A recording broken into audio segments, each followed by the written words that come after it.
Phoenix ઇન્સ્ટિટ્યૂટનું જી એડવાન્સમાં શાનદાર પ્રદર્શન, વડોદરામાં પહેલો, બીજો અને ચોથો ક્રમાંક મેળવ્યો.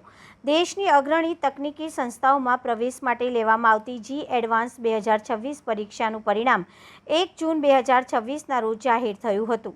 આ પરિણામમાં વડોદરાની ફિનિક્સ ઇન્સ્ટિટ્યૂટે ફરી એકવાર ઉત્કૃષ્ટ પ્રદર્શન કરીને શહેરમાં પોતાની આગવી ઓળખ જાળવી રાખી છે.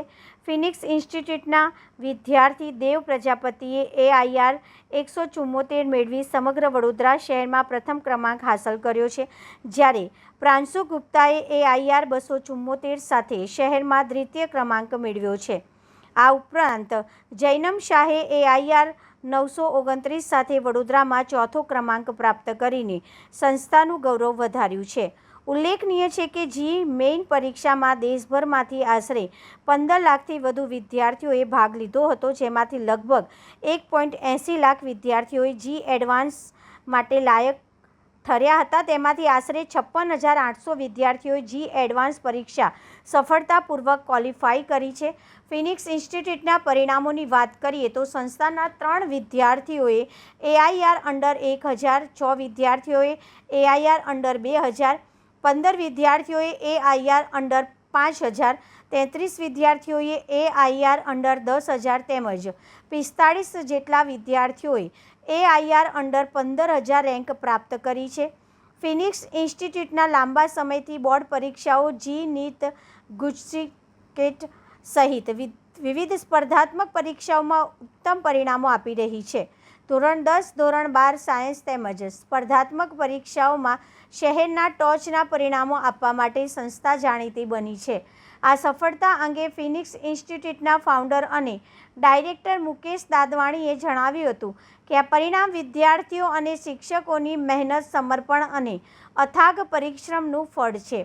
ફિનિક્સ ઇન્સ્ટિટ્યૂટની શૈક્ષણિક પ્રણાલી અનુભવી શિક્ષકો, ગુણવત્તાસભર સ્ટડી મટીરિયલ, વૈજ્ઞાનિક મૂલ્યાંકન પદ્ધતિ તેમજ 2 ટાઈમ ટીચિંગ મોડેલ વિદ્યાર્થીઓની સફળતામાં મહત્વપૂર્ણ ભૂમિકા ભજવે છે. જે વિદ્યાર્થીઓ આ સિસ્ટમને નિષ્ઠાપૂર્વક અનુસરે છે તે ચોક્કસ સફળતા પ્રાપ્ત કરે છે. ફિનિક્સ ઇન્સ્ટિટ્યૂટ ખાતે હાલમાં ધોરણ 9 થી 12 સાયન્સ અને કોમર્સ તેમજ રી-નીટ અને રી-જી માટે પ્રવેશ પ્રક્રિયા ચાલુ છે. સંસ્થાની નવી ધોરણ 11 સાયન્સ અને કોમર્સ બેચ 8 જૂન 2026થી શરૂ થશે. પ્રવેશ ઈચ્છુક વિદ્યાર્થીઓ અને વાલીઓ મકરપુરા, કલાલી, અટલાદરા અને હરણી સ્થિત ફિનિક્સ ઇન્સ્ટિટ્યૂટની શાખાઓનો સંપર્ક કરીને વધુ માહિતી મેળવી શકે છે. जे एडवांस में मेरी रैंक 274 आई है. इसका मैं पूरा श्रेय अपने माता पिता, अपने मित्र और खासकर अपने अध्यापकों को देना चाहता हूँ. मेरे अध्यापक प्रियांक सर, विजयानंद सर और वो आशीष सर ने बहुत सहायता करी थी. पूरे 2 साल के प्रिपरेशन दौरान कोई भी कहते दुविधा आती थी तो हमेशा वो सहायता करता था. प्रांशु गुप्ता. આના માટે બસ એ જ છે કે રોજ કન્સિસ્ટન્સી જોડે મહેનત કરવી જોઈએ ને બીજો કોઈ તરીકો નથી આના માટે. શું મારા ટીચર્સ અને મારા પેરેન્ટ્સ જ છે, એમને જ બધા એફર્ટ્સ લગાવ્યા છે અમારા પાછળ અને એમના લીધે જ આ રિઝલ્ટ આવ્યું છે.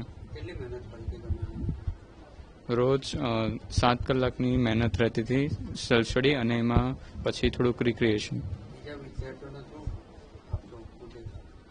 બસ રોજ ક્લાસ અટેન્ડ કરો ને ભણતા રહો, બાકી કંઈ વિચારવાની જરૂરત નથી.